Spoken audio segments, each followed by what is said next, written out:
नमस्कार विद्यार्थी मित्रमैत्रिणींनो, आपल्या यूट्यूब चॅनलमध्ये तुम्हा सगळ्यांचं पुन्हा एकदा स्वागत आहे। आज मी तुमच्यासाठी घेऊन आलेले एक नवीन मोटिवेशनल स्टोरी। तुम्हाला हे वाक्य तर माहितीच असेल की जो तू चाहता है तू वही करता है, लेकिन वही होता है जो मैं चाहता हूँ। इसीलिए तू वही कर जो मैं चाहता हूँ, फिर देखना वही होगा जो तू चाहता है। बऱ्याचदा काही आयुष्यामध्ये घडणाऱ्या काही गोष्टी असतात ज्या अकल्पित असतात, ज्यांच्यावरती आपलं काहीही कमांड चालू शकत नाही। अशा वेळेस तुम्हाला ही गोष्ट नक्की मदत करेल। एकदा काय होतं की भगवान श्रीकृष्ण आणि अर्जुन हे दोघंही आपल्या राज्यामध्ये फिरत असतात। फिरत असताना त्यांना एक ब्राह्मण पंडित भिक्षा मागत असताना दिसतो। मग तो भिक्षा मागतोय हे बघितल्यानंतर अर्जुनाला खूप दया येते। अरे तू ती केविलवाण आहे, आपण त्याला मदत करावी म्हणून या ठिकाणी अर्जुन त्याच्याकडे जातो आणि त्याला काही पैशांनी भरलेली, म्हणजे सोन्याच्या काही मोहरा असतात, त्यांनी भरलेली एक छोटीशी थैली तो त्या पंडिताकडे देतो। आणि पंडित ते घेतल्यानंतर खूप खुश होतो।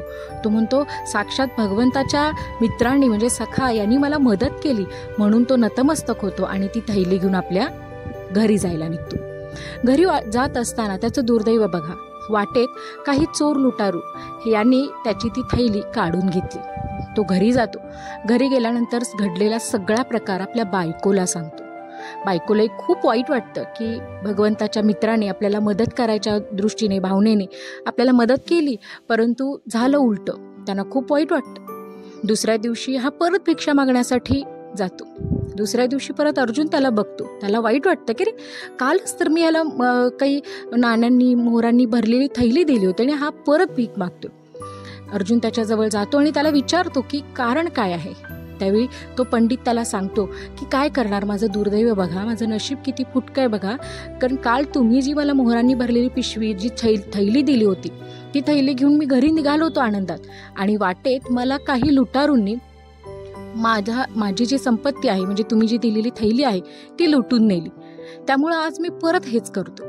तेव्हा अर्जुनला अजून वाईट वाटतं आणि तो म्हणतो की काळजी करू नका, आता तर मी तुम्हाला एक अशी मौल्यवान गोष्ट देणार आहे की जी तुम्ही स्वतःजवळ ठेवल्यामुळं तुमचं खूप कल्याण होणार आहे। आणि तो स्वतःजवळ असणारा एक अनमोल मोती त्या भिक्षुकाला देतो आणि तो म्हणतो की हा तुम्ही तुमच्याजवळ घरी नेऊन व्यवस्थित जपून ठेवा, जेणेकरून याची चोरी होणार नाही आणि याचा चांगला उपयोग तुम्हाला होईल। पंडिताला खूप बरं वाटतं, त्या भिक्षुकाला खूप बरं वाटतं आणि तो घरी येतो। घरी आल्यानंतर तो जो मोती आहे तो ठेवण्यासाठी तो जागा शोधू लागतो, कारण त्याच्या छोट्याशा झोपडीमध्ये मोठं कपाट, तिजोरी, संदूक असं काहीही नसतं। मग तो एका जुन्या मडक्यामध्ये, जे वापरात नाही आहे त्या मडक्यामध्ये तो ते मोती ठेवतो आणि ठेवल्यानंतर झाडाखाली, घराच्या बाहेर असणाऱ्या एका झाडाखाली तो विश्रांतीसाठी जातो। विश्रांती घेत असताना त्याचा डोळा लागतो आणि तेवढ्यात काय होतं की त्याची पत्नी जी नदीवरती पाणी आणायला गेलेली असते, ती पाणी भरून घेऊन येताना तो जो पाण्याचा माठ आहे तो फुटतो।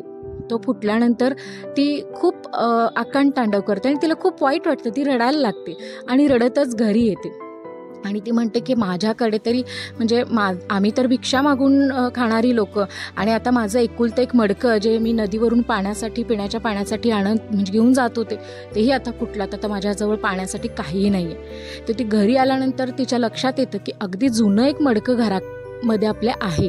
तेव्हा ती काय करते की ते जुनं मडकं घेते आणि पाणी आणण्यासाठी जाते।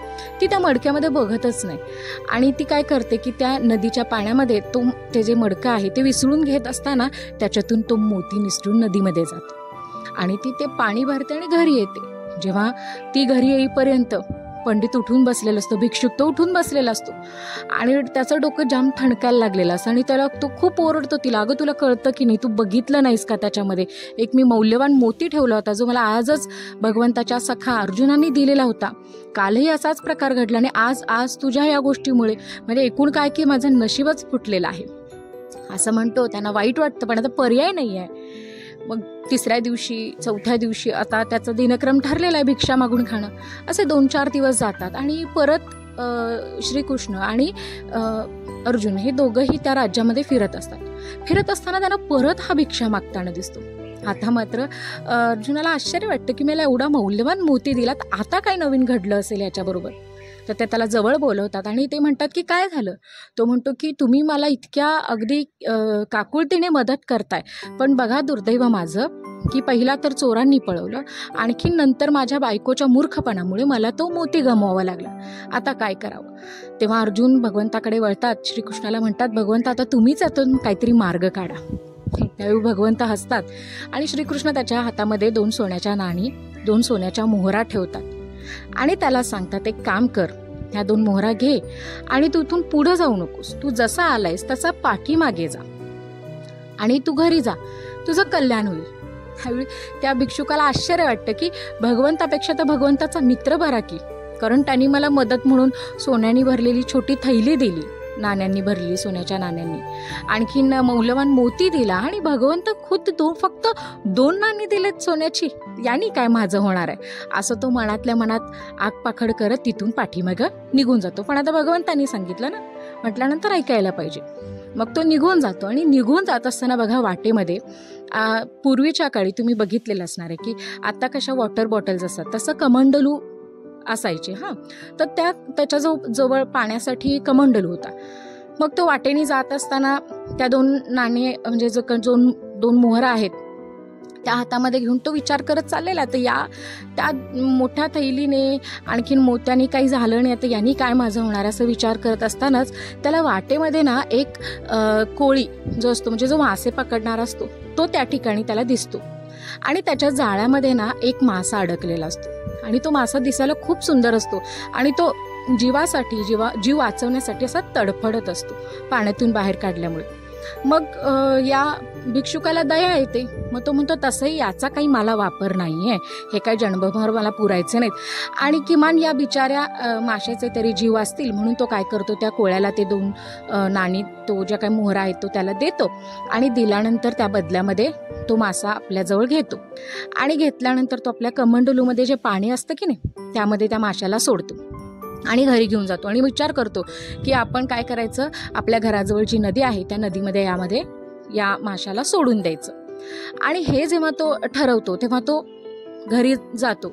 घरी गेल्यानंतर आपल्या घराजवळच्या नदीमध्ये तो त्या माशाला सोडण्यासाठी म्हणून कमंडलू तिरपा करतो. तेव्हा त्याच्या लक्षात येतं की त्यामध्ये तोच मोती आहे जो अर्जुनांनी त्याला दिलेला होता आणि तो खूप आनंदाने ओरडू लागतो की सापडला सापडला सापडला सापडला म्हणून. आणि तेवढ्यात होतं काय की ज्या चोराने याच्या मोहरांची थैली पळवलेली असते तोही जवळच असतो. त्या चोराला असं वाटतं की हा बहुतेक भिक्षुक आता मला काही सोडणार नाही, कारण याने मला पाहिलेलं आहे, त्यामुळं काय करावं, आपण बऱ्या बोलानी याची जी थैली आपण पळवलेली आहे दमदाटी करून ती याला नेऊन द्यावी. म्हणून मग तो आवाज ऐकून तो चोर त्याच्याजवळ येतो आणि ती थैली त्याला देतो आणि त्याच्या पाया पडतो की मला माफ कर, ही थैली तुझी घे परत, पण मला पकडून देऊ नकोस. त्यावेळी तर त्याला डबल आनंद झाला की त्याची पळवलेली थैलीसुद्धा त्याला परत मिळाली, आणखीन मोतीही त्याला परत मिळालेला होता. तेव्हा अर्जुन हे बघून अर्जुनाला आश्चर्य वाटतं. अर्जुन म्हणतो भगवंता ही काय लीला आहे, जेव्हा मी कळकळीनं मदत करत होतो, एवढी मोठी मोठी मदत मी करत होतो तेव्हा असं काही घडलं नाही आणि तुम्ही 2 मोहरा काय दिल्यात, तुम्ही 2 नाणी काय दिलीत आणि इतका मोठा चमत्कार झाला. त्यावेळी भगवंतांनी दिलेलं उत्तर हे खरोखर विचार करण्यासारखं आहे. भगवंत त्यावेळी काय म्हणाले माहिती, ते म्हणाले की ही कुठली दुसरी लीला नाही आहे, हा सगळा खेळ कर्मांचा आहे, हा सगळा खेळ फक्त विचारांचा आहे.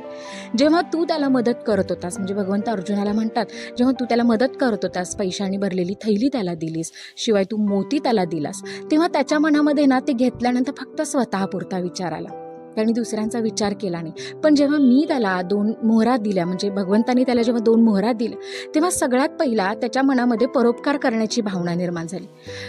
कसा का असे ना, पण त्याच्या मनामध्ये इतरांच्या बद्दल ते भाव निर्माण झाले आणि ऑटोमॅटिकली त्याच्याबद्दल हे चांगलं घडलं. आपल्याही बाबतीत वेगळं काय घडतं, जेव्हा आपल्याही मनामध्ये इतरांसाठी काहीतरी चांगलं करायची वृत्ती निर्माण होते, त्या क्षणापासूनच आपलंही चांगलं व्हायला सुरू झालेलं असतं. पैसा मिळवणं ही फार मोठी गोष्ट नाही आहे, पण आशीर्वाद, शुभेच्छा या गोष्टी मिळवणं मात्र फार कठीण आहे आणि त्या मिळवण्यासाठी तुम्ही कितीही पैसा दिलात तरी त्या सहजासहजी मिळू शकत नाही आणि त्या मिळवण्यासाठी फक्त आणि फक्त चांगली कामं करावी लागतात. त्यामुळे मला असं वाटतं की तुम्हाला ही गोष्ट आवडली असेल तर चॅनलला नक्की लाईक करा, सबस्क्राईब करा. पुन्हा भेटू एका नवीन व्हिडिओचं. तोपर्यंत काळजी घ्या स्वतःची.